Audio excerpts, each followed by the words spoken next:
তৃতীয় দিনে শ্রীলঙ্কা যখন ব্যাটিং করতে নামে তখন তাদের লিড ছিল ৪৩ রান, হাতে ছিল ৮ উইকেট।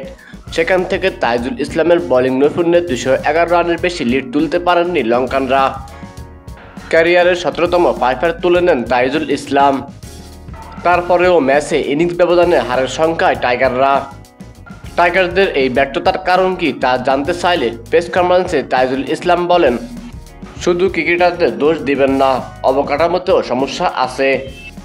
আসলে একটা দল যখন খারাপ করে অনেক কিছু সেখানে ইনভলভ থাকে। আমাদের প্লেয়াররা অনেক চেষ্টা করেছে, তবে আমাদের অবকাঠামোগুলো যদি আরও ভালো হয় তাহলে হয়তো আমরা আরও ভালো করব।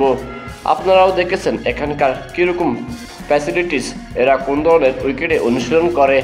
আমরাও চাই আমাদের এরকম ফ্যাসিলিটিস দেওয়া হোক। তো দর্শক, তাইজুল ইসলামের এমন মন্তব্য আপনারা কোন দৃষ্টিতে দেখছেন তা জানিয়ে দিন কমেন্ট করে।